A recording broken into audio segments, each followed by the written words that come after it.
dirahmati Allah Subhanahu wa taala, Nabi Shallallahu alaihi wasallam pernah menyampaikan sebuah nasihat.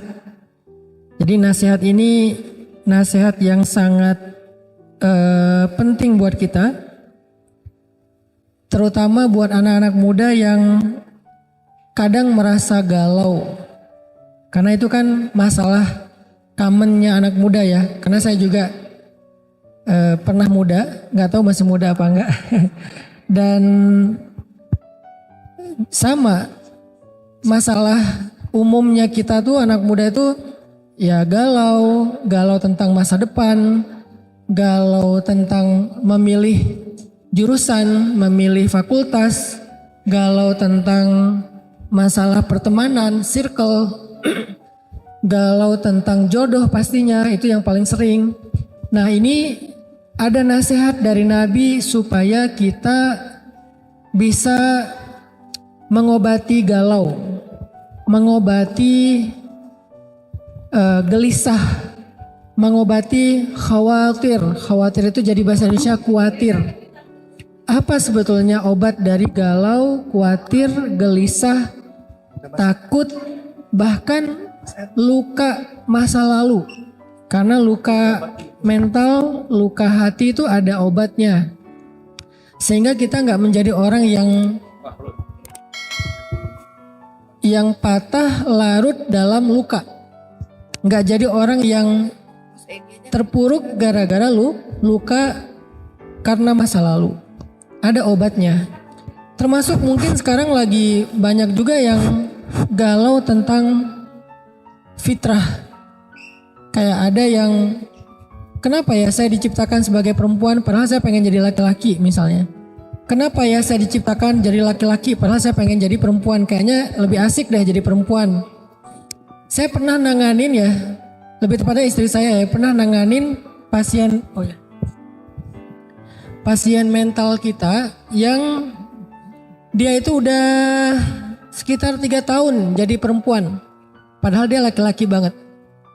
Udah 3 tahun jadi perempuan, hampir operasi karena dia pengen sekarang tuh totally fisiknya perempuan, pengennya. Kalau kemarin baru akhlaknya, perilakunya yang perempuan, tapi fisiknya belum. Kemarin awal 2023 dia udah pengen operasi biar fisiknya jadi perempuan. Kalau Rumah Teduh itu menangani pasien kanker, kalau Peaceful Land menangani pasien mental. Dan kita punya banyak banget pasien-pasien mental anak muda yang hasil bullying di sekolah, yang dipasung 3 tahun lebih di rumahnya sampai maaf makan kotoran sendiri karena dianggap orang yang ODGJ, padahal bukan ODGJ, dia cuman mental. Nah pasien terbaru kita itu tadi, dia itu udah jadi perempuan 3 tahun, udah punya pacarnya laki-laki. Jadi udah pacaran, dia sebagai perempuan, pacarnya laki-laki gitu. Dan kata dia enak jadi perempuan. Soalnya kenapa dia jadi perempuan? Awal dia jadi perempuan tuh gara-gara kecewa sama perempuan. Dia itu ditinggalin sama pacarnya perempuan, nikah. Terus dia kayak menyesal jadi laki-laki. Oh gini banget ya jadi laki-laki itu bisa perasaannya nggak dijaga, disakiti, ditinggalin. Ah udahlah saya jadi perempuan aja biar dijaga perasaannya. Akhirnya dia pindah nih, shifting ke perempuan biar perasaannya dijaga. Nah selama dia jadi perempuan, dia ngerasa kayak enak banget. Dikasih jajan, ditraktirin makan, dibeliin hadiah, dijaga perasaannya, disayang, diperhatiin gitu kan. Selama 3 tahun. Tapi kan ini sesuatu yang gak fitrah. Pas ketemu sama kita ajak diskusi, pelan-pelan berubah. Kita dandanin ulang, kita touch up ulang, kita beliin baju yang laki-laki banget, flanel kotak-kotak, celana. Alhamdulillah udah berubah, sekarang dia kerja di kita sebagai tenaga fisik ya, tenaga kayak buruh gitu, kayak tukang gitu ya di kita. Yang fisik banget, udah punya penghasilan sendiri.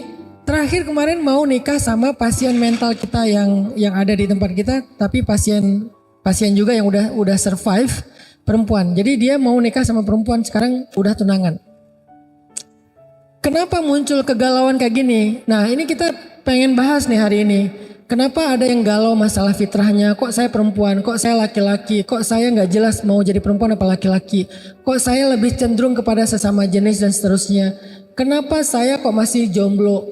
Kenapa kok saya nggak pernah dapat orang yang ngeklik di hati? Kenapa kok saya jadi orang miskin? Kenapa kok saya punya orang tua yang broken home? Kenapa saya punya ayah dan ibu nggak kayak ayah ibunya teman saya yang mereka tuh happy banget, hangat banget keluarganya? Kenapa kok saya ngambil jurusannya ini padahal kenapa kok saya ngambilnya ekonomi padahal pengen jadi arsitek misalnya, senangnya gambar.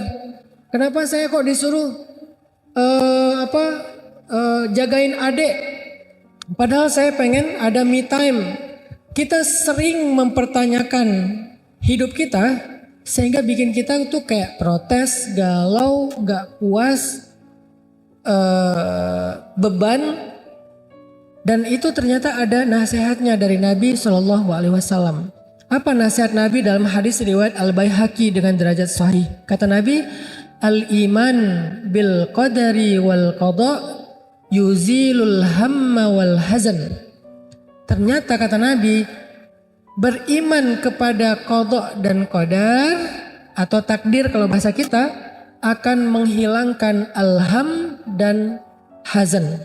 Dua. Alham dan hazan. Apa itu ham? Ham itu adalah khawatir tentang masa depan. Itu hammun, bahasa Arab. Mengkhawatirkan masa depan. Menggalaukan sesuatu yang belum terjadi. Itu namanya hammun.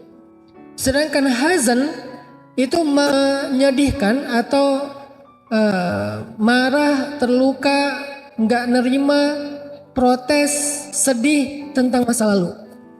Jadi kalau ham itu sedih tentang masa depan, kita sebutnya galau, khawatir. Kalau hazan sedih tentang masa lalu, yaitu penyesalan, kemarahan, tidak menerima keadaan. Jadi ternyata dua penyakit ini, alham dan hazan, itu obatnya adalah rukun iman yang keenam. Apa? Percaya kepada qada dan qadar.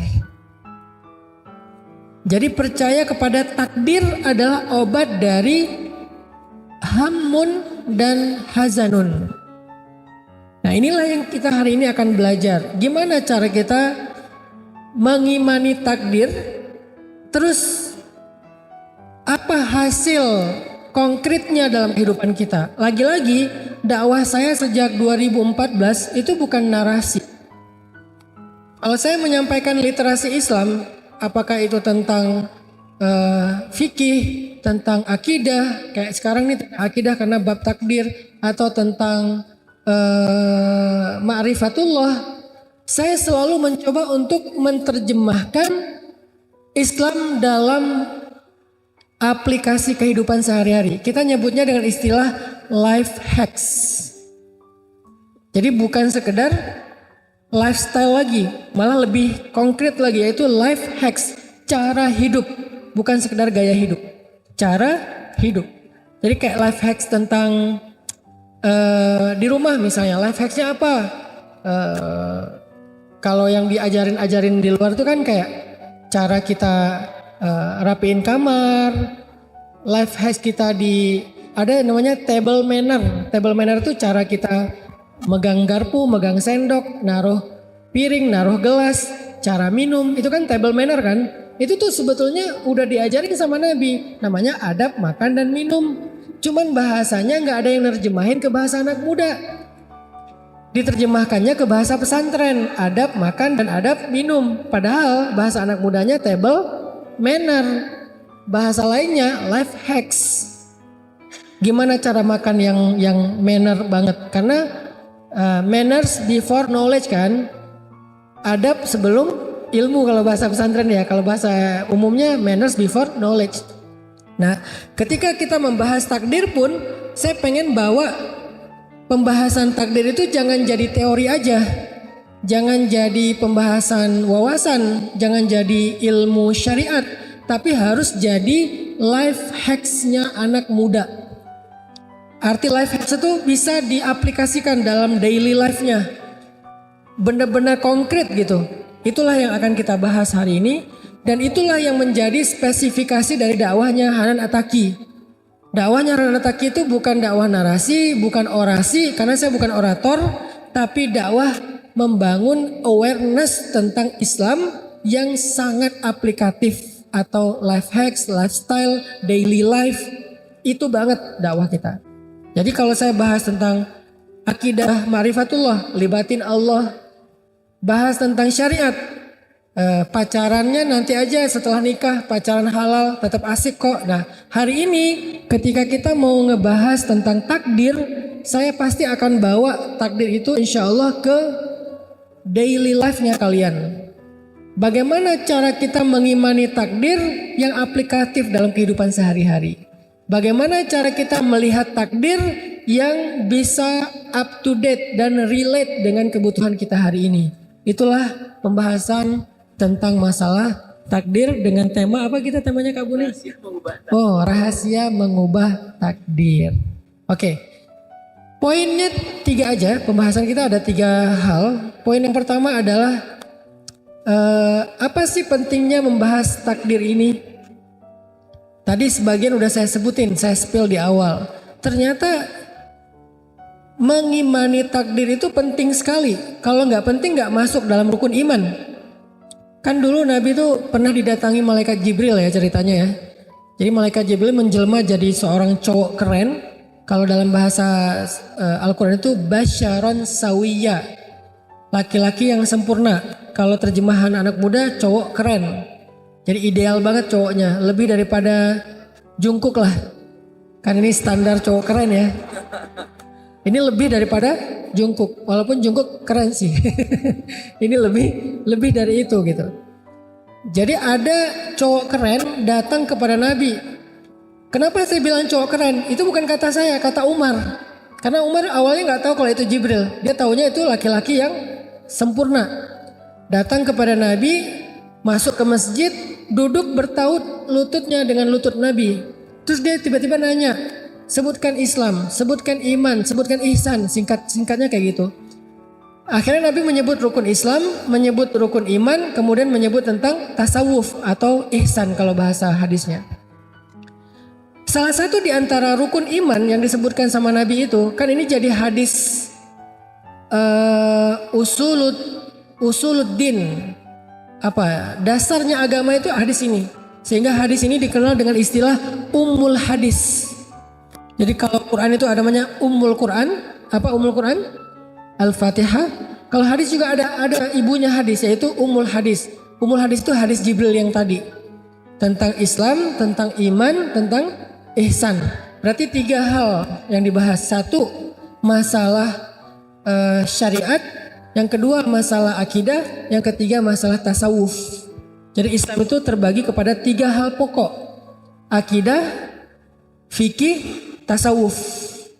Jadi kalau ada orang yang mengatakan tasawuf itu bukan bagian dari Islam, berarti dia nggak ngerti hadis Jibril. Padahal itu hadis terkenal sekali ya. Semua orang ngerti tentang hadis ini. Cuman dulu bahasanya bukan tasawuf, dulu namanya ihsan. Sama aja kayak Islam, dulu namanya Islam, sekarang namanya fikih. Dulu namanya iman, sekarang namanya akidah. Jadi hanya perubahan nama doang. Tapi secara substansi sama. Iman, akidah. Islam, fikih. Ihsan, tasawuf. Jadi dia dinamakan secara lebih kontekstual karena ada kebutuhan itu. Nah dalam pembahasan rukun iman, ternyata salah satu di antara rukun iman itu selain percaya kepada Allah, percaya kepada malaikat, percaya kepada kitab, percaya kepada nabi dan seterusnya, percaya kepada qada dan qadar. Apa maksudnya? Gak mungkin kita disuruh percaya kepada sesuatu itu yang gak relate dengan kehidupan kita, tuh gak mungkin. Gak mungkin kita disuruh percaya kepada sesuatu gak penting, gak mungkin. Karena rukun iman ini sifatnya fardu ain, semua orang harus dan harus utuh, nggak boleh nggak boleh dipisah-pisah. Secara parsial tuh nggak boleh. Kalau rukun Islam boleh dipisah-pisah, misalnya zakat ya. Kalau kita nggak mampu ya nggak berzakat. Puasa, kalau kita nggak mampu ya berarti fidyah. Kalau nggak mampu qada. Apalagi Haji, kalau nggak mampu haji ya nggak perlu berhaji. Jadi rukun Islam itu kalau nggak dilaksanakan dengan alasan yang uzur syar'i masih boleh. Kecuali kayak sholat itu kan nggak mungkin ditinggal ya, nggak bisa berdiri, duduk, nggak bisa duduk berbaring. Tapi ada yang bisa ditinggal kayak puasa, dia nggak bisa mengqadha karena sakitnya menaun, berarti dia bayar fidyah. Kan itu bukan puasa, itu kan gantinya puasa kan. Gitu juga dengan zakat, dia emang orang fakir miskin, nggak ada kewajiban berzakat, ya udah dia nggak bayar zakat mal. Haji, dia emang nggak punya kemampuan untuk berhaji, ya udah umroh aja belum, apalagi haji misalnya. Umroh kan lebih ringan, biayanya lebih ringan, waktunya lebih fleksibel, itu aja dia nggak sanggup, apalagi haji. Ya udah, berarti dia nggak ada kewajiban haji, karena bagi yang mampu. Berarti dia cuma bisa syahadat sama sholat, yang lain nggak bisa. Boleh, sah Islamnya, sah Islamnya. Tapi kalau iman nggak boleh. Saya percaya pada Allah aja deh. Kalau malaikat tergantung malaikatnya dulu. Kalau malaikat Israel saya nggak percaya karena takut gitu kan. Kalau malaikat Mungkar Nakir malas ditanya-tanya melulu di dalam kubur. Kalau malaikat Malik saya takut juga, penjaga neraka. Kalau saya senangnya Jibril, Mikail, Ridwan ya. Kenapa? Mikail kan bawa rezeki, bawa jodoh gitu. Kalau Jibril bawa wahyu. Jibril aja saya agak males sih. Karena setiap dia turun bawa perintah, bawa larangan. Itu tuh Yahudi banget tuh. Karena orang Yahudi gak suka sama malaikat Jibril. Makanya gak ada orang Yahudi yang anaknya dikasih nama Gabriel. Rata-rata nama anak mereka itu Michael. Dan direkam oleh Al-Quran. Yang memusuhi Jibril berarti memusuhi Allah, kata Allah kan. Kenapa? Mereka tuh gak suka sama Gabriel. Soalnya Gabriel setiap turun bawa perintah. Mereka kan gak suka diperintah-perintahin. Mereka pengen bebas. Mereka sukanya sama malaikat Mikail. Yang setiap turun bawa rezeki. Dan gak boleh dipisah-pisah malaikat itu. Begitu juga para nabi. Saya mah senangnya sama ngefansnya sama Nabi Sulaiman. Karena dia kayak sakti gitu. Saya ngefansnya sama Nabi Musa karena dia kuat. Saya ngefansnya sama Nabi Yusuf karena dia ganteng. Gak bisa. Semua nabi itu harus kita yakini, kita imani, gak boleh dipisah-pisah. Walaupun kita umat Nabi Muhammad, kita berimannya kepada semua nabi dan rasul. Cuman mengikuti ajaran Nabi Muhammad. Tapi mengimani semua nabi dan rasul. Iman tuh gak bisa dipisah-pisah. Begitu juga kitab. Saya mah Quran aja. Enggak, kita Quran juga, ya Taurat juga, ya Injil juga sebelum dirubah. Tapi mengikuti ajaran Al-Quran yang penggenap, penyempurna ajaran yang lain. Tapi kita meyakini bahwa Taurat itu kitab Allah, Injil itu firman Allah. Cuman yang menyempurnakannya Al-Quran, gak bisa dipisah. Al-Quran pun gitu, gak boleh, ini ayat poligami saya gak mau. Gak bisa. Wah ini ayat riba saya gak mau, bagi laki-laki senangnya riba biar cepat bisnisnya. Gak bisa. Jadi ayat ya semuanya dari mulai Bismillahirrahmanirrahim Al-Fatihah sampai minal jinnati wan nas an-nas, nggak ada satupun huruf yang boleh kita abaikan atau kita tolak.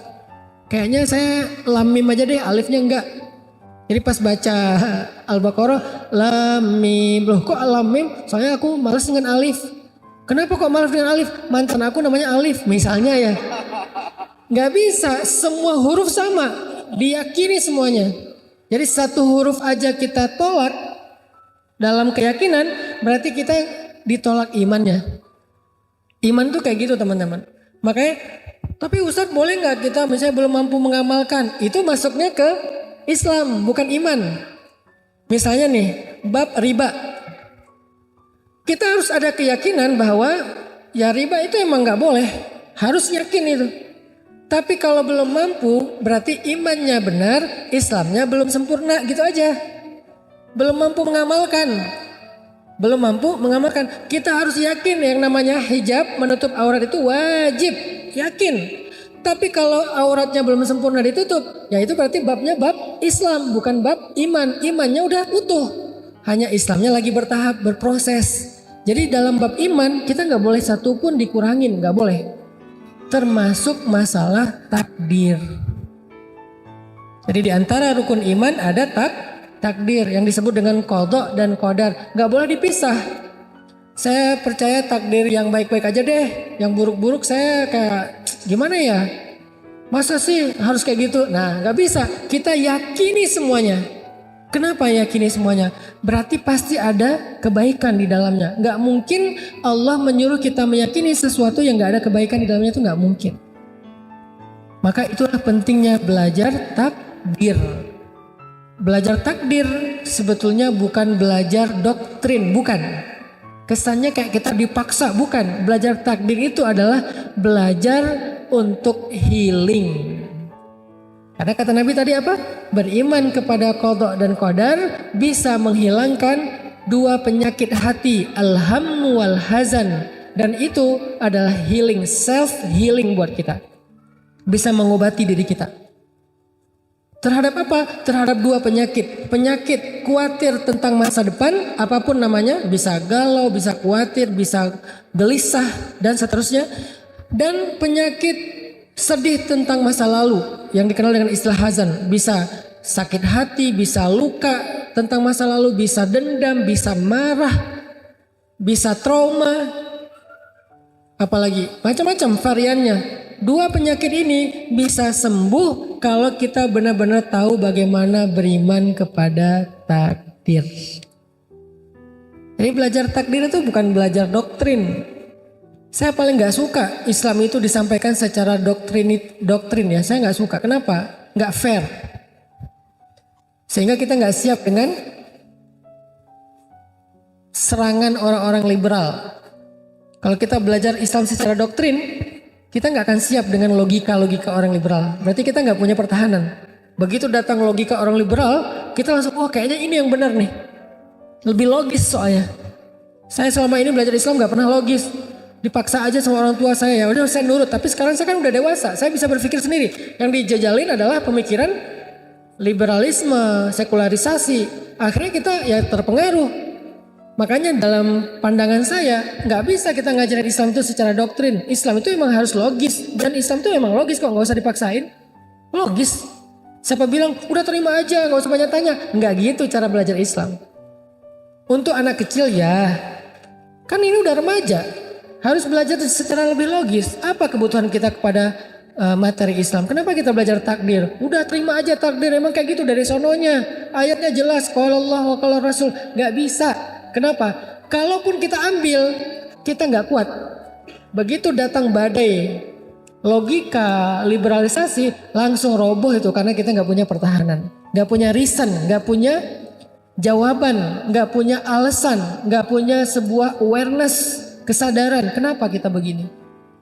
Makanya belajar takdir selama ini kan kita disuruh hafal kan, rukun Islam udah hafal, rukun iman udah hafal, bahkan sifat-sifat Allah 20 udah hafal. Mungkin yang lebih serius lagi udah hafal aqaid khamsin, 50 akidah.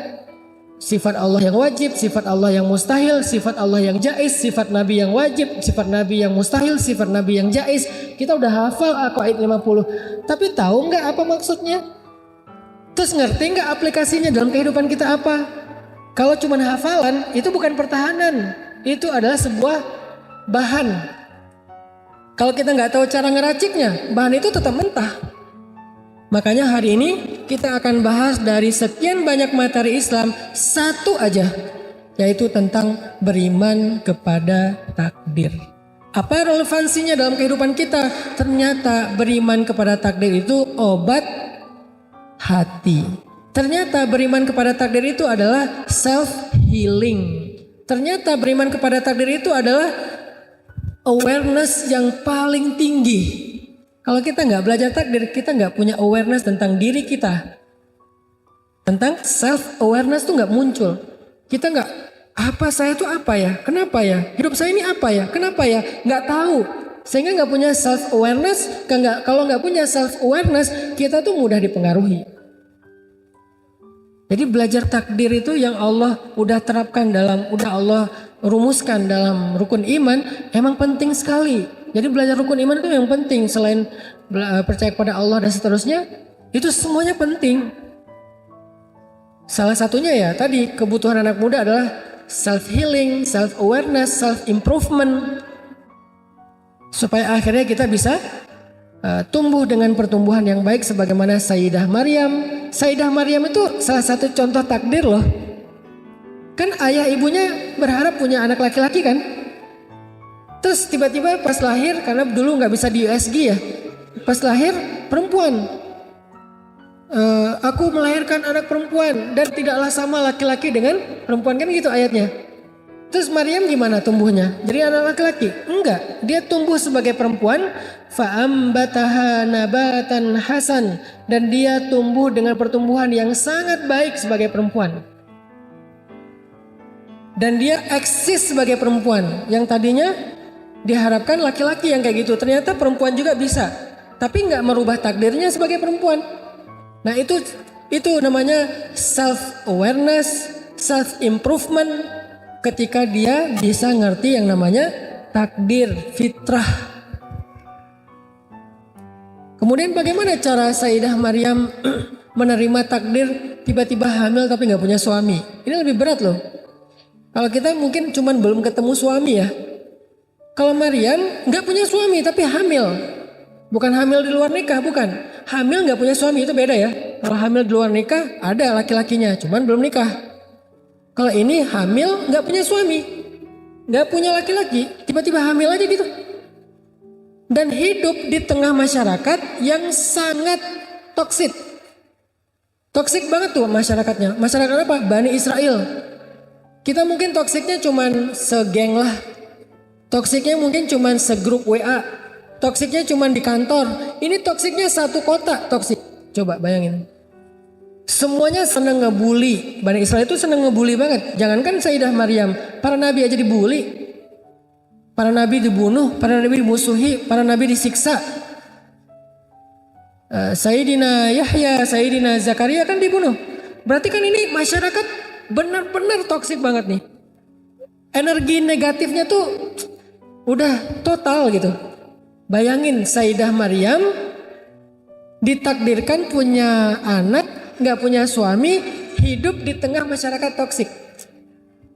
Sampai Sayyidah Maryam pernah bilang, ya laitani mittu qabla hada wa kuntu nasyam mansiya. Aduhai seandainya aku mati aja.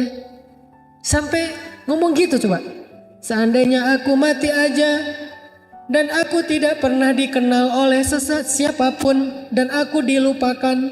Kenapa Sayyidah Maryam ngomong kayak gini? Saking Sayyidah Maryam takut dibully. Kebayang nanti akan gimana dibully tuh. Ketahuan beliau hamil gak punya suami, apalagi setelah melahirkan gak ada suami. Itu bakalan jadi trending topik, viral banget dan dibully di mana-mana. Sehingga Sayyidah Maryam mengatakan, ya laitani mitu qabla hadza, seandainya aku mati aja sebelum kejadian ini. Wa kuntu nasyam mansiya, aku dilupakan, aku nggak ada yang kenal, aku nggak diceritakan, nggak dibahas. Bagaimana cara Sayyidah Maryam self healing, survive dengan kondisi yang sangat berat seperti ini? Itu juga kita alami. Bagaimana Sayyidina Yusuf bisa survive dengan ujian yang juga berat. Ditakdirkan punya kakak-kakak yang dengki sama beliau. Terus beliau dilemparkan ke dalam sumur. Ditakdirkan ketemu sama musafir. Bukan ketemu sama ayahnya. Ayahnya nyari malamnya. Nyari gak ketemu. Dia ditemukan oleh siapa? Sama musafir. Musafir membawanya kemana? Membawanya ke Mesir dari Palestina. Di Mesir tinggal di sebuah rumah pejabat. Yang perempuannya memfitnah beliau, narik baju beliau sampai sobek, lalu beliau masuk penjara. Itu kan semuanya adalah ketentuan Allah kan? Gimana cara Nabi Yusuf bisa survive, bertahan, nggak putus asa, nggak terluka, nggak nyerah, sampai akhirnya beliau sukses menjadi orang yang eksis, baik eksis dari sisi karir maupun eksis dari sisi pribadinya, artinya sebagai anaknya Nabi Yakub, sebagai adiknya dari kakak-kakak beliau. Gimana cara beliau eksis? Semua itu pembahasan tentang takdir. Gimana Nabi Musa bisa menerima takdir beliau lahir di tahun nggak boleh lahir anak laki-laki? Kenapa kita nggak pernah mendengar cerita Nabi Harun dihanyutkan ke Sungai Nil? Kan Nabi Harun kakaknya Nabi Musa. Berarti kondisinya sama di Mesir. Karena Harun lahir di tahun boleh melahirkan anak laki-laki. Karena diselang-seling, 1 tahun boleh, 1 tahun gak boleh. Tahun ganjil boleh lahir anak laki-laki, tahun genap gak boleh lahir anak laki-laki. Harun lahir di tahun ganjil, aman, gak ada cerita Harun dihanyutkan. Musa lahir di tahun genap, gak boleh lahir anak laki-laki, sehingga dihanyutkan. Ini kan takdir. Kenapa sih gak ditunda beberapa bulan lah biar lahirnya di tahun ganjil gitu, sehingga gak ada adegan hanyut segala macam. Kenapa sih Allah mentakdirkannya harus hanyut? Kenapa gak dibawa lari aja, dibawa hijrah aja ke negeri yang lain sama ibunya? Kenapa malah disuruh hanyutkan ke sungai Nil? Udah dihanyutkan, kenapa takdirnya malah masuk ke selokan yang membawanya ke istana Firaun? Bukankah mau dihindari dari Firaun, kok malah ke sana, ke rumahnya Firaun? Kenapa nggak hanyutnya ke Sudan? Kan Mesir Sudan sungai Nil tuh. Kenapa nggak hanyutnya ke negeri yang lain yang jauh? Dan banyak lagi pertanyaan-pertanyaan takdir. Tapi pada masa itu mereka tidak mempertanyakan takdir, teman-teman. Kok bisa? Kok bisa mereka beriman? Beriman itu lebih tinggi daripada sekedar percaya ya. Karena beriman itu bukan hanya menerima takdir, tapi percaya takdir itu yang terbaik udah. Ini tingkat yang keren sih. Kalau cuman percaya, oke lah, saya percaya takdir itu ketentuan Allah, oke. Nerima lebih tinggi lagi daripada percaya. Saya nerima kok, udah gak ada pilihan. Itu tingkatan di atas percaya. Lebih tinggi lagi beriman. Saya yakin takdir itu emang udah yang terbaik. Jadi 3 tingkatan tuh. Percaya takdir, menerima takdir, meyakini takdir. Dan dalam rukun iman bukan percaya, bukan menerima, tapi yakin, beriman. Ini kalau mau dibedah teman-teman. Berarti ada di level kita menganggap takdir itu sebagai anugerah. Kita menganggap takdir itu sebagai kebaikan. Kita merasa beruntung karena takdir kita. Itulah tingkatan orang yang beriman yang paling tinggi. Beriman kepada takdir. Beruntung saya begini. Alhamdulillah saya begini. Alhamdulillah saya begitu. Alhamdulillah suami saya ini. Kalau orang yang percaya takdir, saya percaya suami saya itu adalah takdir saya. Tapi ya udahlah. Ini percaya. Saya terima kok suami saya sebagai takdir karena gak ada pilihan. Ini menerima. Tapi suami saya itu emang yang terbaik dalam hidup saya. Itu beriman. Beda ya. Begitu juga laki-laki. Gimana ya? Emang udah takdir Allah istri saya itu. Itu namanya percaya. Tapi masih ngegerutu gitu. Masih masih komplain ya. Masih komplain. Ya gimana lagi ya, ya emang udah takdir Allah. Saya percaya kok itu memang udah ketentuan dari Allah, gimana lagi. Dia masih komplain, tingkatan di atasnya. Ya udahlah, terima aja. Memang udah gitu takdir saya. Ya apa yang ada ya saya terima. Itu di atasnya lagi, udah gak komplain tapi udah nerima. Cuman belum meyakini, di atasnya lagi. Istri saya itu memang yang terbaik yang Allah pilihkan untuk saya. Itu namanya beriman kepada takdir. Pekerjaan juga gitu, ngambil jurusan juga gitu.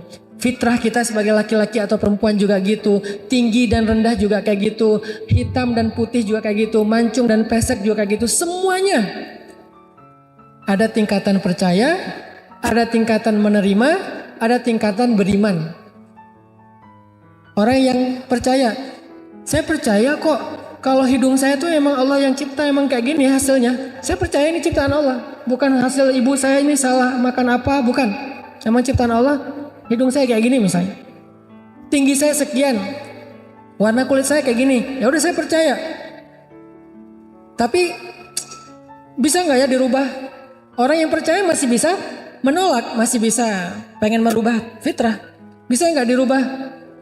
By the way, skincare bukan merubah ciptaan Allah. Setuju Ibu?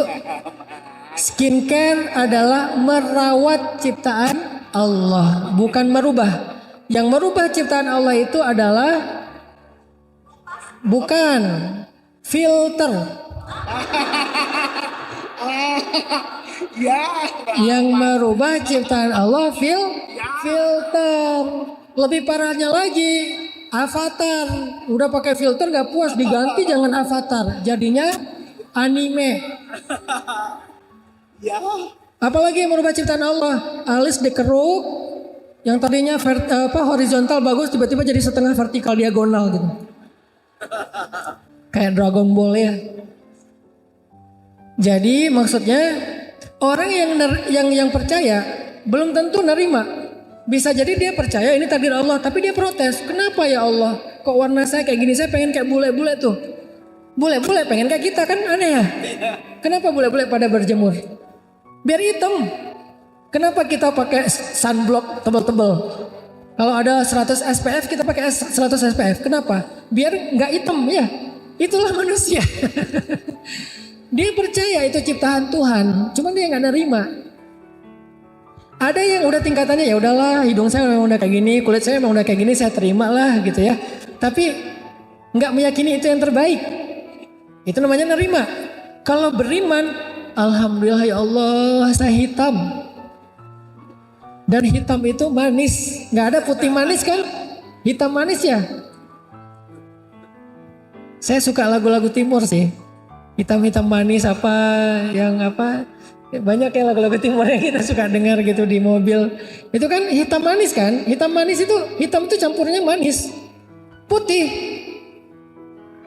Ya manis juga. Ini namanya nerima. Ya udahlah kulit saya hitam, saya terima aja lah. Udahlah saya nggak mau protes. Tapi orang yang beriman, alhamdulillah kulit saya hitam. Alhamdulillah rambut saya keriting. Alhamdulillah ayah saya ini. Alhamdulillah ibu saya ini. Alhamdulillah pasangan saya ini. Alhamdulillah anak saya ini. Alhamdulillah pekerjaan saya ini. Alhamdulillah. Dia alhamdulillah terus. Itu namanya beriman kepada takdir. Bukan cuman percaya, bukan cuman nerima, tapi yakin itulah yang terbaik. Itulah yang disebut dengan beriman kepada takdir, teman-teman. Kalau udah sampai ke level itu, makanya kata Nabi, hilanglah hammun wal hazan. Hilanglah rasa khawatir, hilang juga rasa kecewa. Kalau udah sampai di level beriman. Tapi kalau masih percaya atau nerima, belum tentu hilang. Ustadz, saya percaya kok ke takdir, tapi kenapa saya masih gelisah? Karena masih percaya, belum beriman. Ustadz, saya nerima kok ketentuannya hidup saya kayak gini, kenapa masih sedih, kecewa? Karena baru nerima, belum beriman. Ayatnya, hadisnya, beriman. Kata Nabi, al-imanu bil qada'i wal qadar. Beriman kepada qada dan qadar, bukan percaya, bukan nerima, tapi beriman, meyakini inilah yang terbaik. Meyakini inilah yang terbaik. Terus kenapa kok judulnya merubah takdir? Nanti kita bahas. Karena merubah takdir kesannya kayak gak nerima ya. Pengen dirubah aja, boleh gak Ustadz? Saya kembali masuk ke mesin waktu, kembali ke masa lalu, gak jadi nikah sama orang ini. Misalnya, boleh gak saya cari yang lain aja, saya nyesel nikah sama dia. Ini kan berarti dia percaya tapi gak nerima. Sehingga dia pengen merubah. Apakah itu maksud dari judul merubah takdir? Nah, nanti kita bahas. Makanya satu-satu ya, bahas takdir ini angle-nya beda sama yang teman-teman biasa dengar kan. Biasanya kan dengar takdir itu ya udah. Kalau nggak masuknya kadang kalau pembahasan versi orang liberal ya. Karena masuknya kalau nggak ke Jabariyah ya Qadariyah. Bahaya banget tuh. Kalau nggak Qadariyah, Jabariyah. Qadariyah itu apa? Hidup kita itu kita yang tentukan. Kita punya pilihan, kita punya kehendak, kita yang menentukan baik buruknya. Semuanya itu believe in yourself. Agak materialistis dan liberal. Nggak percaya kepada ketentuan Allah. Kita tuh harus mengandalkan diri kita sendiri. Kita nggak bisa ngandalin orang lain. Kita nggak bisa berharap ke siapa-siapa. Kita lah yang menentukan masa depan. Kita yang berusaha menjada wajada. Ini jadinya ke arah apa? Qadariyah. Sehingga nggak ada peran Tuhan di situ. Kalau nggak ada peran Tuhan, ya udah nggak usah berdoa. Nanti muncul pertanyaan yang agak nakalnya apa? Ngapain sih rajin-rajin sholat? Emang kalau udah rajin sholat hidup kamu berubah? Gitu. Itu Qadariyah banget tuh. Warnanya warna Qadariyah. Emang kalau kamu udah rajin ngaji, hidup kamu bakal bahagia? Bukankah hidup itu tergantung kita? Itu tuh Qadariyah banget. Cuman istilahnya bukan Qadariyah sekarang. Istilahnya apa? Believe in yourself. Sebetulnya ini adalah awareness dengan warna Qadariyah. Aliran sesat yang ada di zaman dahulu. Dulu aliran sesat akidah tuh banyak. Ada Khawarij, ada Syiah, ada Mu'tazilah, ada Qadariyah, ada Jabariyah. Yang belajar sejarah akidah tahulah. Banyak banget, lebih daripada 100 aliran. Yang kemudian diluruskan lagi sama Ahlus Sunnah wal Jamaah yang inisiatornya adalah Abu Hasan Al-Asy'ari sama Abu Mansur Al-Maturidi. Kita mengenalnya dengan istilah akidah Ahlus Sunnah wal Jamaah atau akidah Asy'ariyah. Itu meluruskan akidah setelah menyimpang. Beda sama sahabat, sama. Kenapa nggak balikin aja ke sahabat? Sama, balik ke sahabat dan Nabi. Cuman karena penggagasnya adalah Abu Hasan Al-Asy'ari dikenal dengan istilah nama akidah Asy'ariyah. Sebetulnya akidah Asy'ariyah itu akidah Nabi dan para sahabat. Salafus Sholih. Jadi jangan dibikin seolah-olah aswaja dengan Nabi dan sahabat itu kayak berbeda gitu ya. Sehingga kita kembali aja kepada Nabi dan sahabat. Asy'ari mah belum tentu benar. Asy'ari itu memurnikan akidah setelah menyimpang. Di tahun kedua Hijriah, di abad kedua Hijriah terjadi penyimpangan akidah. Tadi ada Qadariyah, ada Jabariyah, ada banyak varian, Mu'tazilah juga. Sehingga karena menyimpangnya luar biasa, datanglah Abu Hasan Al-Asy'ari untuk meluruskan kembali, mengembalikan, mentajdid, memperbaharui seperti akidahnya Nabi dan sahabat. Maka sejak saat itu dikenal dengan istilah Ahlus Sunnah wal Jamaah atau akidah Asy'ariyah. Jadi bukan aliran baru, itu bukan. Itu fitnah. Kalau mengatakan Asy'ariyah itu adalah aliran baru, itu fitnah. Balik lagi ke cerita takdir. Kalau versi Qadariyah, hari ini anak-anak muda yang alirannya udah mulai Qadariyahan itu sering bilang kayak tadi tuh, ngapain sih rajin-rajin sholat? Ngapain sih rajin-rajin ngaji? Ngapain sih rajin-rajin ke masjid? Emang kalau kamu sering ke masjid hidup kamu bakal berubah? Yang penting kan kerja keras, yang penting berjuang, yang penting belajar yang sungguh-sungguh. Believe in yourself, itu Qadariyah banget tuh pemikirannya. Hati-hati dengan pemikiran gini. Walaupun tidak ada label aliran Qadariyah, udah gak ada. Itu kan aliran sejarah. Sekarang udah gak ada namanya tapi pemikirannya sama. Kalau Jabariyah, kebalikannya Qadariyah. Udahlah, hidup nggak usah ribet. Semuanya udah ditakdirkan di sono. Kita nggak punya peran apa-apa. Kita nggak punya pilihan. Kita nggak punya kehendak. Kita mah gimana takdirnya aja. Kalau takdirnya masuk neraka ya udah masuk neraka. Walaupun kamu rajin sholat. Kalau takdirnya masuk surga ya masuk surga. Walaupun kamu mabuk-mabukan. Jadi kamu mabuk-mabuk aja. Nanti kalau emang takdirnya masuk surga, masuk kok ke surga. Kalimat yang paling sering kita dengar apa kalimatnya? Kalimatnya kita nggak masuk surga dengan amal kita. Hati-hati ini, walaupun ini hadis ya. Hadisnya tapi maksudnya nggak kayak gitu. Yang salah bukan hadisnya, terjemahnya atau penjelasannya, syarahnya. Kita nggak masuk surga karena amal kita, karena sholat kita. Kita masuk surga karena Allah. Terus ngapain capek-capek sholat? Bukan itu kok yang bikin kita masuk surga. Kesana arahnya dari orang-orang yang Jabariyah.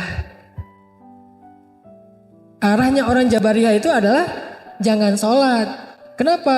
Karena bukan dengan sholat kita masuk surga, tapi dengan takdir Allah. Kalau alirannya Qadariyah, jangan sholat juga. Kenapa? Karena sholat gak akan memperbaiki hidup kita, tapi usaha kita. Tetap ujung-ujungnya dari dua aliran ini, jangan sholat. Jangan berdoa. Jangan taat-taat banget lah.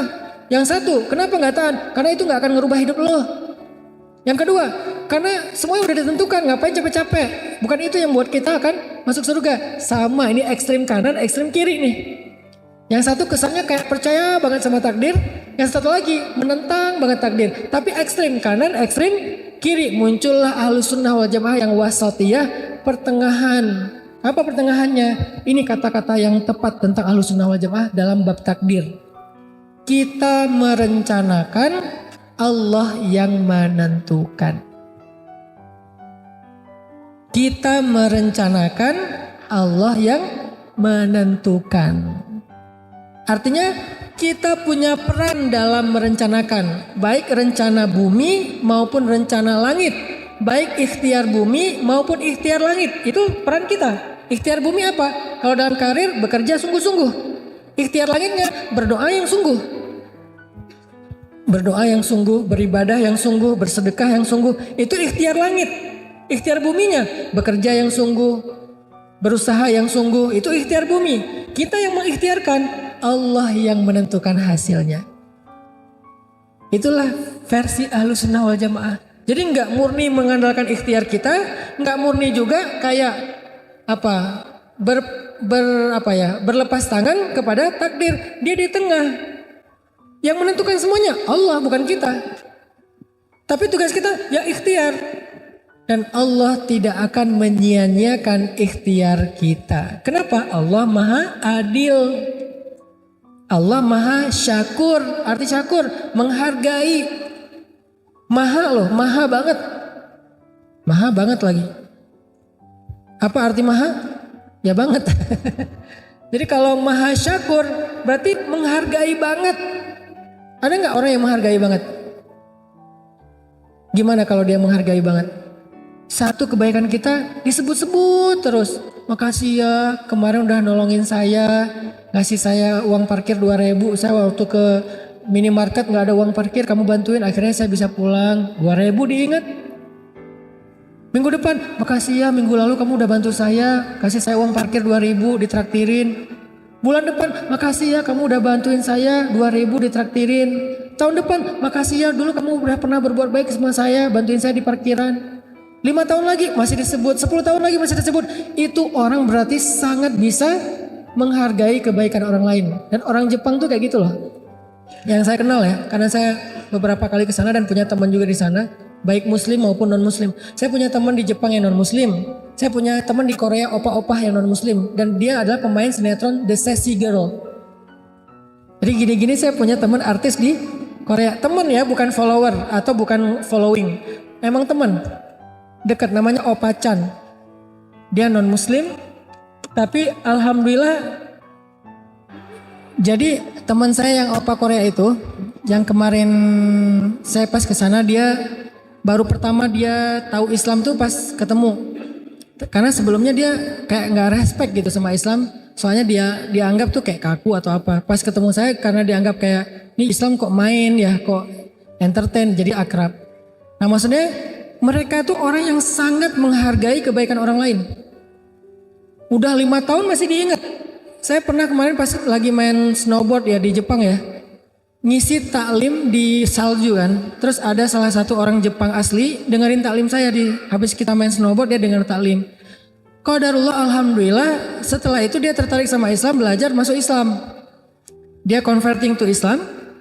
Sekarang dia udah jadi imam masjid di Tokyo. Jadi sensei, jadi guru agama Islam di Tokyo. Kemarin pas saya datang lagi, dia ketemu saya 2018. Kemarin 2023 saya ke sana lagi. Dia nyamperin, pas tahu poster saya ada kajian di Jepang, dia nyamperin. Saya udah lupa kan. Dia bilang, "Ustadz ingat gak dulu waktu di gunung mana gitu, saya juga lupa nama gunungnya. Saya dengar taklim Ustadz. Saya berkesan. Sekarang saya belajar Islam terus, saya udah jadi muslim. Sekarang saya jadi sensei, jadi guru Islam di Masjid Tokyo. Itu karena asbab Ustadz gini. Dia ingat kebaikan itu. Saya juga udah lupa. Itu yang namanya mindfulness of others. Ingat banget dengan orang lain. Allah lebih dari itu karena Allah asy-syakur. Jadi kalau manusia aja ada yang ingat kebaikan kita bertahun-tahun, Allah udah pasti lebih.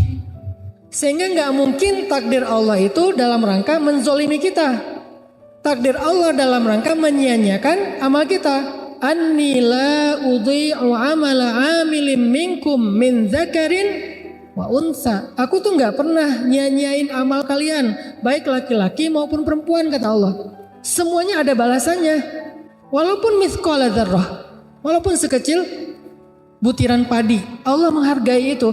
Makanya dalam bahasa kita tadi, kita merencanakan, Allah yang menentukan. Tetapi Allah pasti menentukan yang terbaik buat kita. Itu yang dimaksud dengan beriman kepada takdir.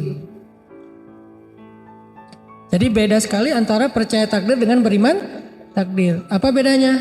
Percaya takdir cuman tahu, ya ini saya diciptakan sebagai laki-laki, itu Allah yang ciptakan. Percaya saya.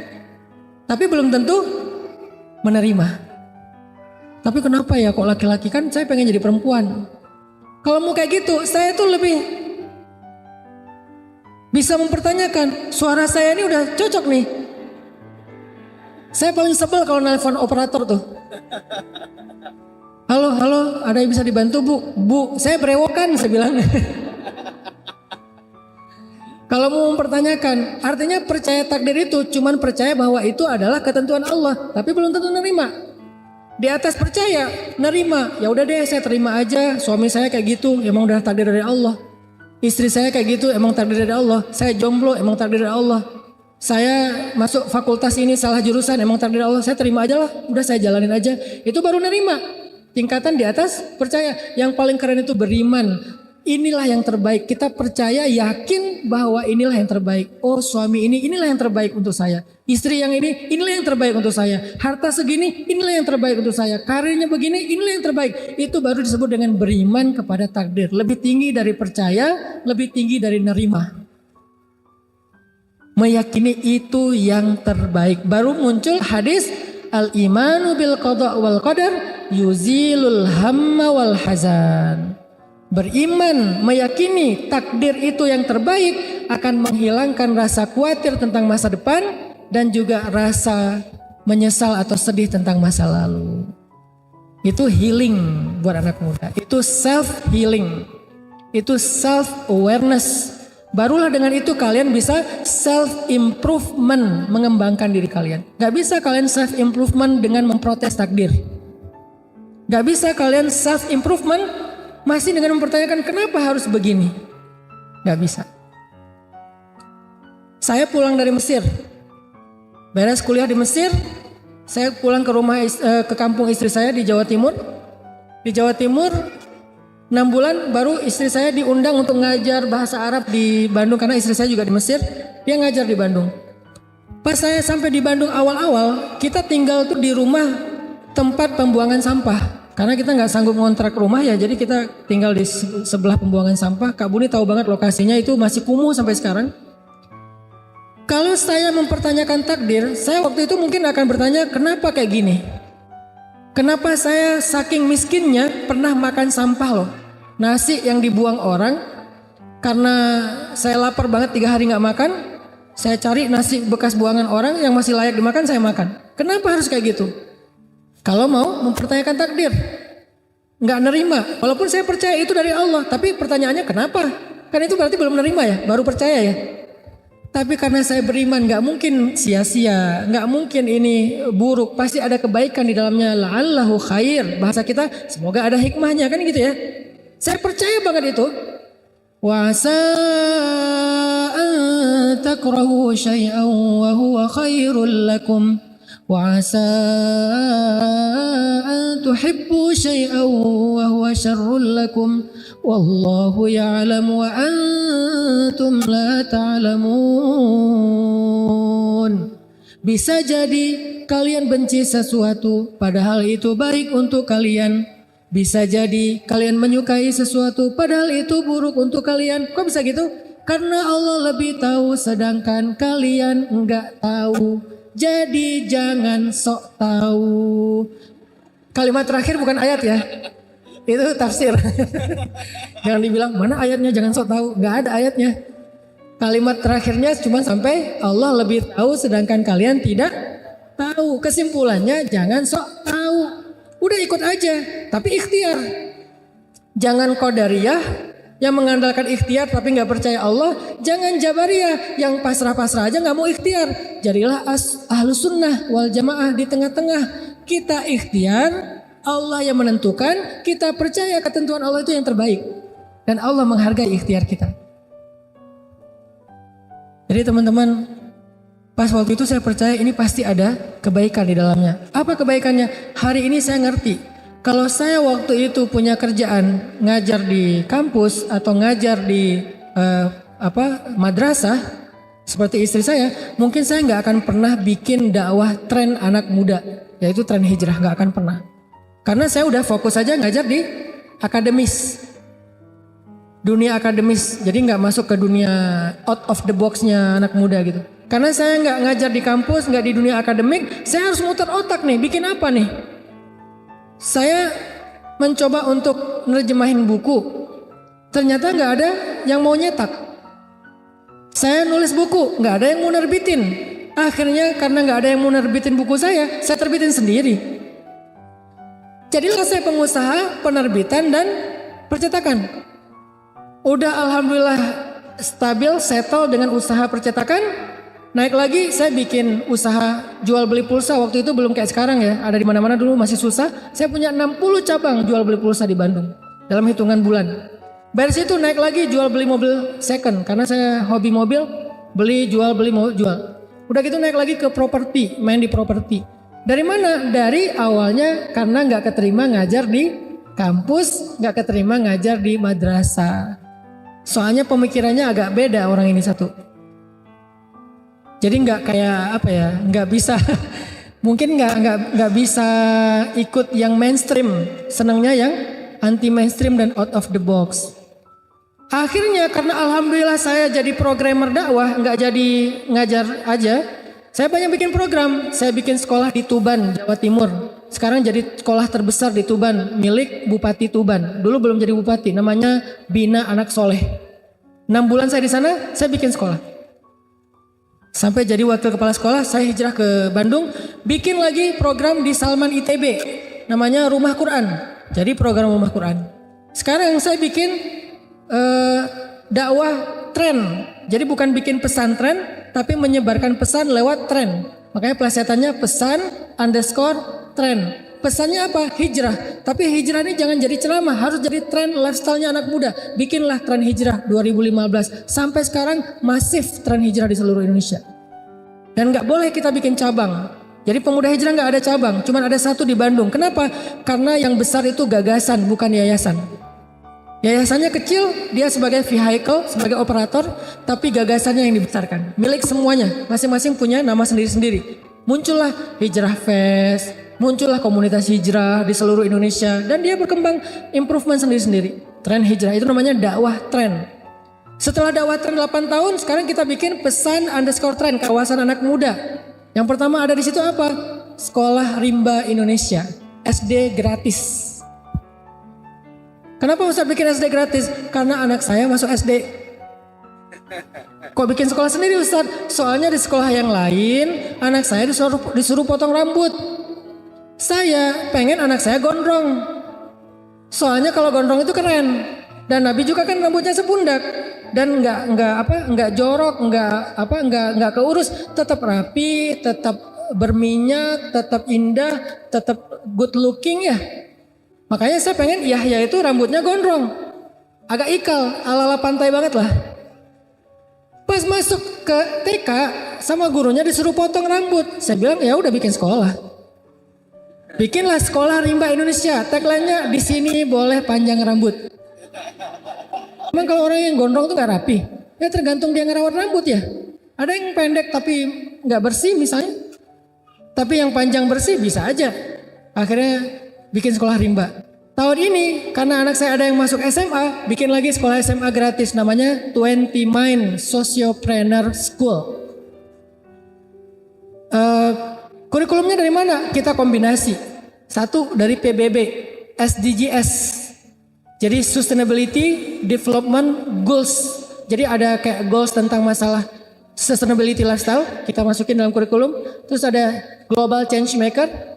Terus ada namanya ASOKA, juga tentang change maker. Terus pastinya dari Islam karena kita menguasai di bidang itu. Jadilah sekolah 20 Mind dengan tagline Success Before 20. Kenapa sukses harus tunggu 30 tahun dulu? Sebelum 20 tahun dia bisa jadi CEO kok. Dia bisa punya business owner. Dan kita punya banyak cerita tentang itu. Dan kita punya komunitas atau ekosistem yang bisa kayak gitu. Itu adalah hikmah. Itu adalah takdir terbaik dari saya nggak keterima ngajar di kampus, nggak keterima ngajar di madrasah. Yang keterima berarti itulah takdir terbaik dia. Saya nggak keterima, itulah takdir terbaik saya.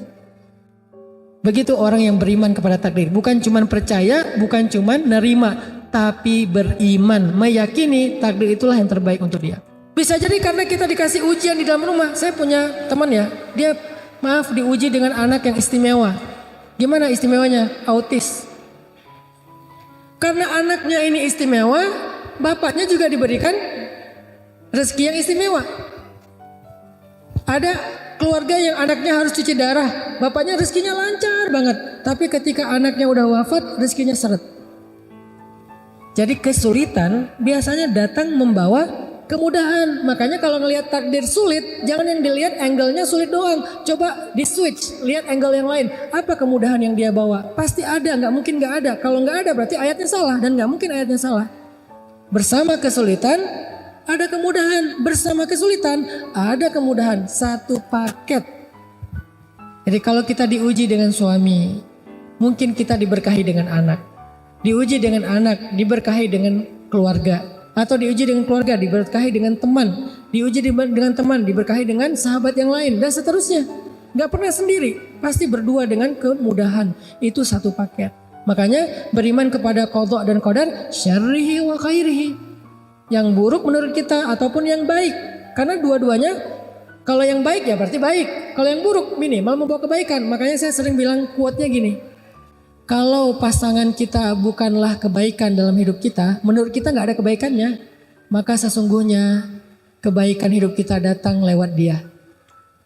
Yakinlah itu. Kalau pasangan kita, pekerjaan kita, nasib kita, keadaan kita bukanlah kebaikan menurut kita dalam hidup, maka yakinilah kebaikan datang melalui itu. Mungkin suami kita bukan kebaikan, Ustadz. Udah saya pikir-pikir tentang suami saya gak ada kebaikannya. Kayaknya gak mungkin sih. Tapi kalaupun ya kayak gitu, walaupun gak mungkin ya. Kecuali suami kita Firaun kali ya. Kalau suami kita Firaun oke, gak ada kebaikannya. Siapa yang kayak gitu? Ya Asia istri Firaun. Ada gak kebaikan Firaun? Ada Ustadz, apa? Dia gak poligami. Itu bukan kebaikan.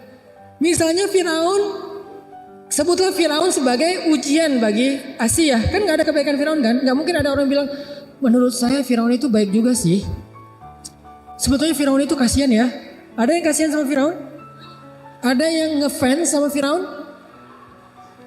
Dek, namanya siapa? Firaun, Om.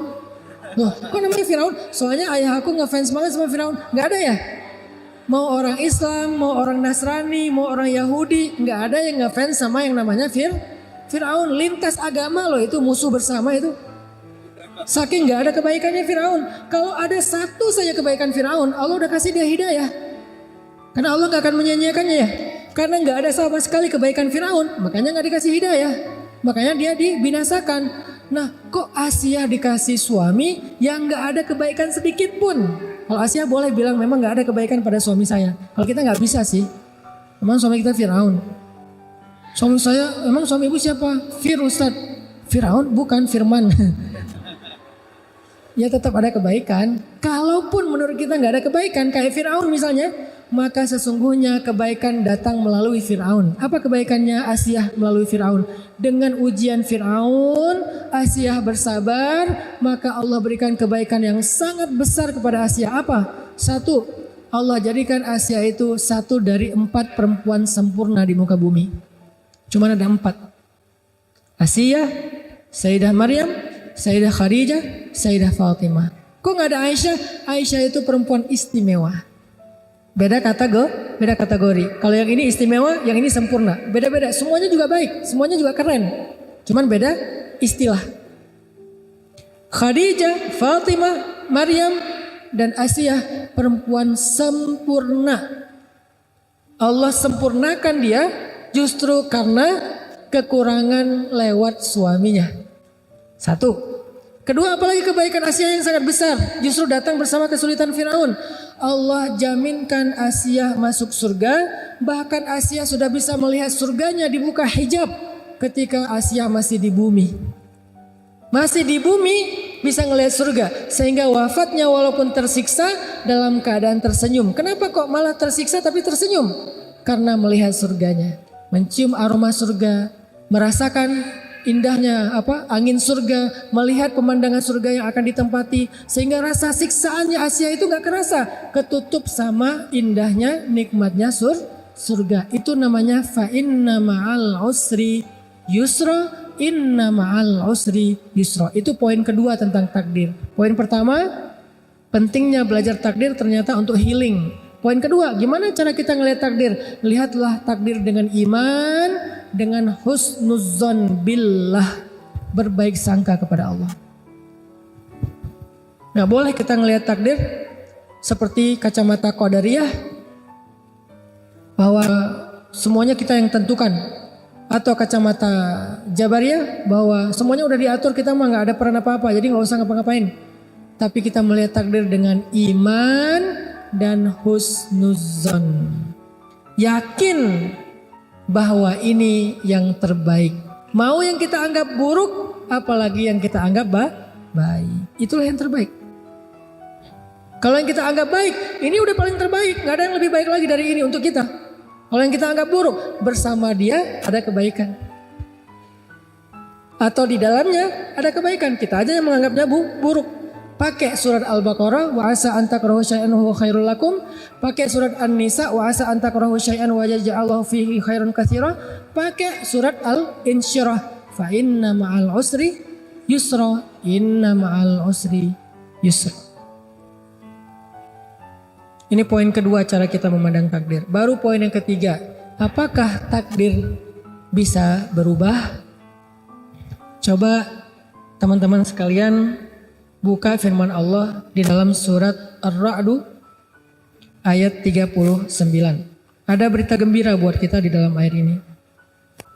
Surat Ar-Ra'd ayat 39. A'udzu billahi minasy syaithanir rajim. Bismillahirrahmanirrahim.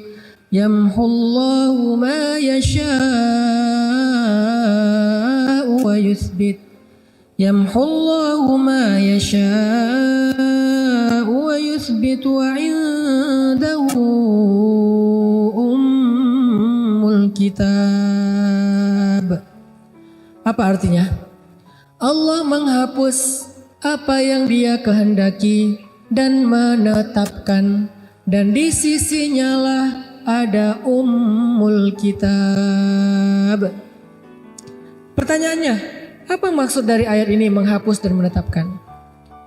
Sekurang-kurangnya ada 3 tafsiran dari para ulama tafsir, tetapi kita memilih tafsiran yang ketiga karena itu jumhur, mayoritas pendapat ulama. Pendapat yang pertama yang dihapus itu adalah syariat. Syariat terdahulu dihapus dengan datangnya Rasul yang berikutnya. Syariat Islam menghapus syariat Nasrani dan Yahudi karena dia menyempurnakan. Di dalam Islam sendiri ada ayat nasikh mansukh, ada hukum syariat yang dihapus dan yang menghapus. Contohnya tentang waris. Dulu di zaman Madinah sebelum Fathu Makkah, itu tuh hukum waris tuh beda dengan sekarang. Hukum warisnya gimana? Dulu saudara angkat itu menjadi ahli waris, boleh mendapatkan warisan dari saudara angkatnya yang meninggal. Kalau orang Ansor meninggal, saudara angkatnya dari Muhajirin itu mendapatkan hak warisan sama seperti anak. Makanya dulu ada mu'akhad bainal Muhajirin wal Ansor, ada persaudaraan antara Muhajirin dengan Ansor. Saudara angkat itu bisa mendapatkan warisan dari keluarga angkatnya sebelum Fathu Makkah, karena Muhajirin masih miskin, masih susah. Setelah Fathu Makkah, hukum itu dirubah karena nggak ada kebutuhan lagi.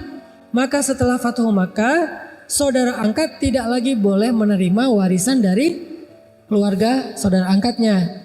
Dia boleh menerima hibah dan seterusnya. Tapi kalau warisan nggak bisa, hanya anak biologisnya, dan itu sesuai dengan pernikahan.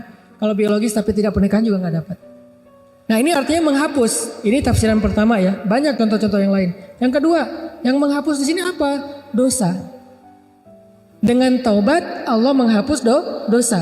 Jika Allah berkehendak Allah mengampuni. Jika Allah berkehendak Allah mengazab. Itu yang pendapat kedua. Jadi kalau kita bertobat dosa kita dihapuskan. Kalau kita zikir dosa kita dihapuskan. Kalau kita sholat dosa kita dihapuskan. Orang yang sholat 5 waktu sehari itu kayak orang yang mandi di sungai sehingga nggak ada lagi kotoran di tubuhnya, dihapuskan. Itu tafsiran yang kedua. Tapi tafsiran yang paling banyak ulama tafsir yang dihapus di sini adalah takdir. Pertanyaannya, takdir yang gimana yang dihapus? Kok ada kata-kata umul kitab? Bukankah ada hadis rufi'atil aqlam wa juffatis suhuf? Pena sudah diangkat sementara kertas sudah kering.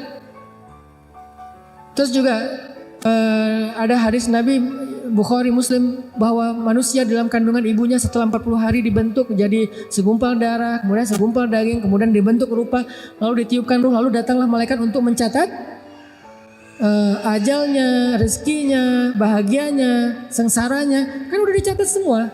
Terus yang dihapus yang mana? Jadi teman-teman, yang dihapus itu adalah kata para ulama tafsir keadaannya, bukan kejadiannya. Contoh, kita matinya kapan? Itu udah takdir tercatat di Lauhul Mahfuz. Nama lain dari Lauhul Mahfuz itu adalah Ummul Kitab. Sebelum kita diciptakan itu udah ditulis di Lauhul Mahfuz. Ketika kita diciptakan ditulis ulang lagi oleh malaikat. Jadi 2 kali kita dicatat. Dicatat yang pertama di Lauhul Mahfuz, namanya Ummul Kitab, wa indahu Ummul Kitab, di sisi Allah, nggak ada yang tahu, malaikat juga nggak tahu. Kemudian Allah suruh malaikat untuk menulis ulang ketika di dalam rahim ibu, baru malaikat tahu. Udah dicatat tuh, kapan ajal kita, mati kita kapan, di mana. Tapi keadaannya Allah yamhu wa yuthbit. Allah berkehendak untuk menghapus dan menetapkan, tapi semuanya ada dalam ilmu Allah, disebut dengan qada. Qada itu artinya ilmu, pengetahuan Allah. Bukankah Allah punya sifat ilmun, kudrat, iradat ya? Sedangkan takdir kan ada qada, ada qadar. Qada itu ilmu Allah, qadar itu kejadiannya. Kejadiannya tidak berubah. Kita akan mati pada tanggal itu. Tetapi keadaannya bisa husnul khotimah, bisa su'ul khotimah. Sehingga muncullah doa dari Umar bin Khattab dan Abdullah ibnu Mas'ud tentang takdir.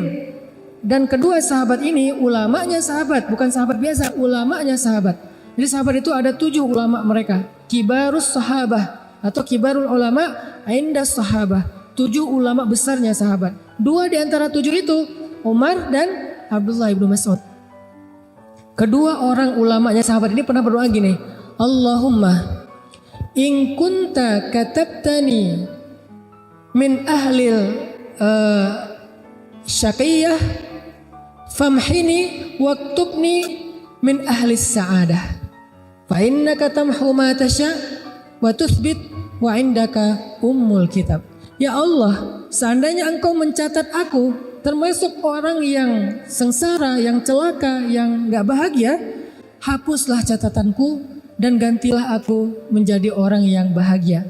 Engkau menghapus apa yang engkau kehendaki dan menetapkan, dan di sisimulah ummul kitab.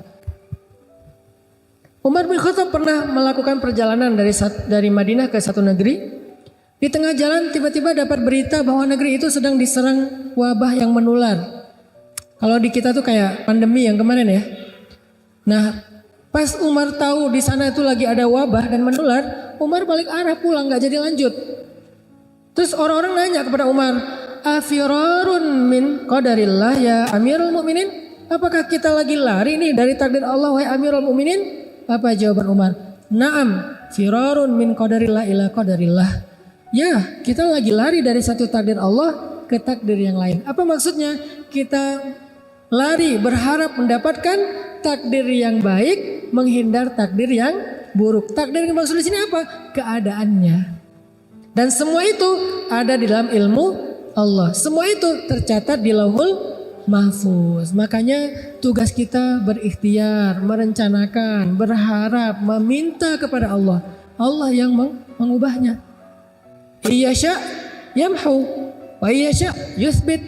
Kalau Allah berkehendak ya Allah hapus, kalau Allah berkehendak ya Allah tetapkan. Tapi semuanya adalah ketentuan Allah dan Allah maha adil kepada hambanya. Jadi kita matinya tetap di tanggal yang sama, tapi dalam keadaan yang Allah berkehendak seperti apa dan kita berharap yang terbaik. Begitu juga jodoh. Jadi siapa jodoh kita misalnya ditetapkan? Si Agus misalnya. Mas Agus. Ya udah nggak akan jadi bagus, ya Agus saja, nggak ditambah B ya. Jadi Agus tetap Agus. Tapi kalau kita belum berdoa kepada Allah meminta takdir yang baik, bisa jadi Agus ini dijengkelin. Bisa jadi kita dengan Agus ini nggak happy, ribut terus, panas terus keadaannya, nggak ada rasa, dingin. Tapi begitu kita ya Allah, jika engkau takdirkan aku dengan Agus ini ribut terus, hapuslah ya Allah, ganti dengan romantis. Tiba-tiba dia pulang kerja bawa bunga. Tiba-tiba dia nelpon, kamu udah makan belum?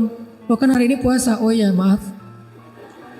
Tiba-tiba dia meluk kita, sayang sama kita, kata-katanya romantis. Tiba-tiba kita muncul rasa yang sangat besar kepada dia. Itu takdir Allah. Nah kita minta kepada Allah yang terbaik. Orangnya nggak berubah, tapi keadaannya berubah. Anaknya nggak berubah, tapi kesolehannya berubah. Pekerjaannya nggak berubah, tapi keberkahan rezekinya berubah. Dan kita meyakini semua itu adalah yang terbaik di sisi Allah. Ada cerita, Nabi pernah cerita gini. Nanti di hari kiamat ada 4 orang yang masuk neraka karena dia ahli maksiat, dosa, banyak dosanya. Setelah lama di neraka, keempat orang ini dikeluarkan dari api neraka, dihisap ulang. Apakah dosanya udah habis atau masih sisa? Ketika dihisap, ternyata dosanya masih banyak. Saking banyaknya dosa, udah diazab masih banyak dosanya. Lalu kata Allah kepada malaikat, masukkan mereka lagi ke dalam neraka. Ketika mereka mau dibawa ke neraka, salah satu dari 4 orang ini menoleh dan mengatakan, "Ay Rabbi, ya Allah, ma zonantu annaka satu'iduni ilan nar." Ya Allah, saya nggak pernah berpikir zon ya.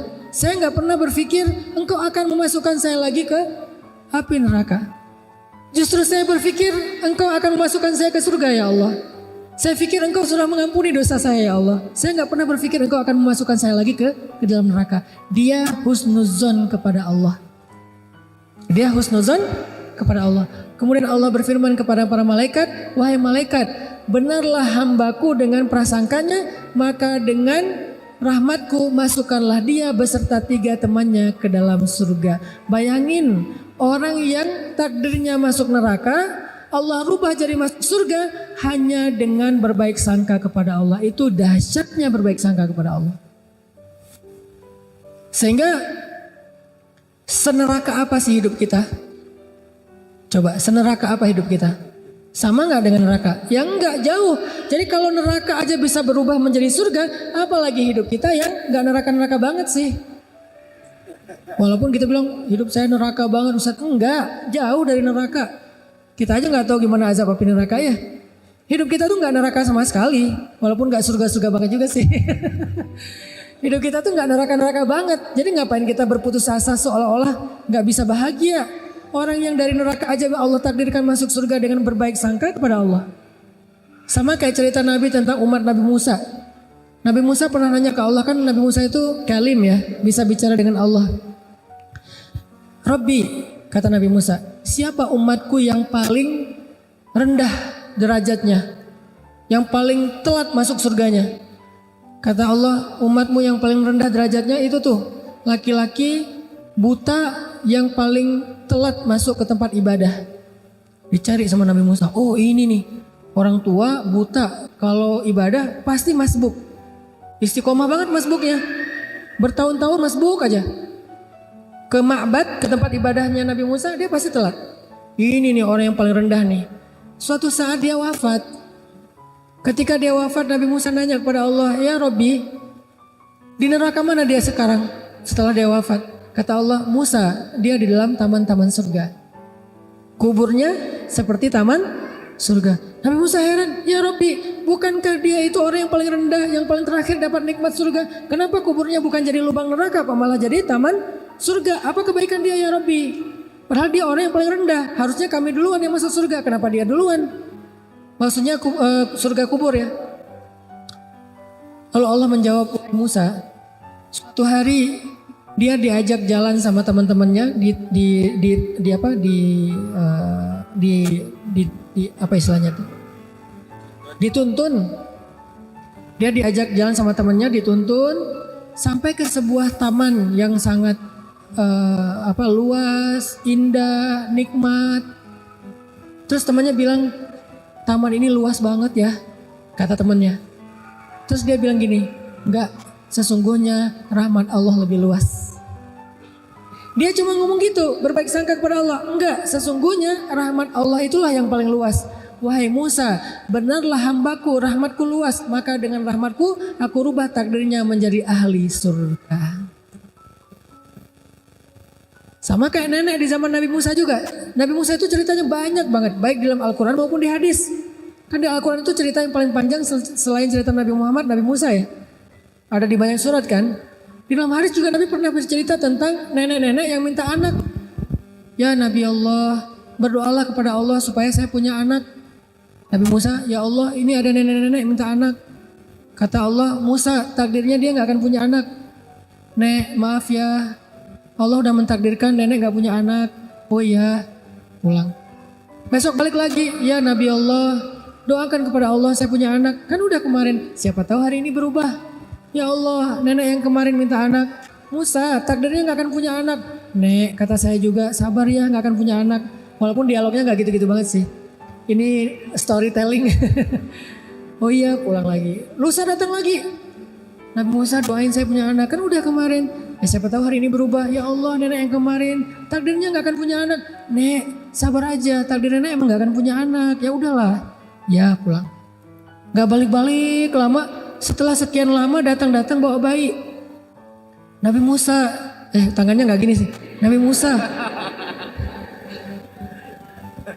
Nenek yang dulu iya. Ini siapa? Ini anak saya. Anak saya gimana maksudnya? Ya anak biologis saya. Nenek ini pakai bahasa biologis. Ilmiah banget. Ini anak saya, ini anak kandung saya kalau bahasa orang dulu ya. Gimana ceritanya nenek bisa punya anak? Ya tanya aja ke Allah. Ya Allah, gimana cerita si nenek bisa punya anak? Allah bilang, setiap kali dia datang kepadaku berharap punya anak, aku jawab takdirnya gak akan punya anak. Dia pulang dengan mengatakan, Ya Rahim, irhamni. Ya Rahim, irhamni. Ya Allah, Ya Rahman, Ya Rahim, Maha Penyayang, kasihanilah saya. Wahai Maha Pengasih, kasihanilah saya. Wahai Maha Pengasih, kasihanilah saya. Engkau pasti kasihan sama saya. Engkau pasti gak tega sama saya. Berbaik sangka sama Allah. Besok datang lagi. Nabi Musa doain saya punya anak.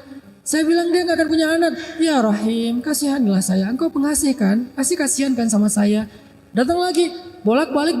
Tapi terus berbaik sangka kepada Allah.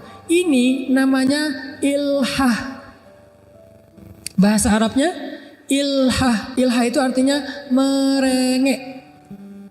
Dan Allah suka hamba yang merengek. Bahasa lain dari ilhah, awwah.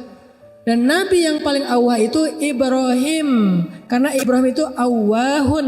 Awwah itu artinya da'a. Da'a itu artinya kalau meminta itu berulang kali dan lama terus minta yang sama. Sebagaimana Nabi Ibrahim minta anak sampai 50 tahun. Nabi Zakaria minta anak juga 50 tahun, gak pernah berubah. Kita baru sehari 2 hari, ya udahlah kayaknya gak dikabulkan.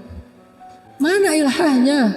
Alihu ila rabbikum. Ilhahlah kepada, merengeklah kepada Rabb kalian. Allah itu pasti akan menghargai rengekan kita. Gak terganggu loh, gak enak loh merengek sama Allah, ntar Allah repot.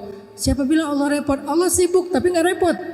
Emang Allah sibuk sih? Kulla yaumin huwa fi sya'an. Setiap hari Allah sibuk, tapi wala ya'uduhu hifdhuhu, mah gak pernah repot. Akhirnya karena nenek ini merengek berbaik sangka sama Allah, kata Allah, dengan rahmatku aku rubah takdirnya sehingga dia punya anak. Makanya rubah takdir itu adalah hak Allah, tapi Allah maha adil, maha syakur. Sehingga Allah berfirman dalam hadis qudsi, wahai hamba-hambaku, sesungguhnya aku mengharamkan kepada diriku zolim, maka janganlah kalian berlaku zolim kepada sesama kalian. Allah aja mengharamkan dirinya dari sifat zolim. Gak mungkin Allah zalim sama kita. Berarti Allah itu adil, kebalikan dari zolim kan? Allah itu adil. Kalau kita berbaik sangka, Allah pasti menunjukkan persangkaan kita. Kalau kita berharap, Allah pasti gak akan mengecewakan kita. Kalau kita meminta, Allah pasti ngabulin permintaan kita. Pasti dengan kehendak Allah. Sehingga Allah yang berkuasa, yamhu wa yuthbit, menghapus dan menetapkan. Tetapi Allah juga maha adil dan maha syakur.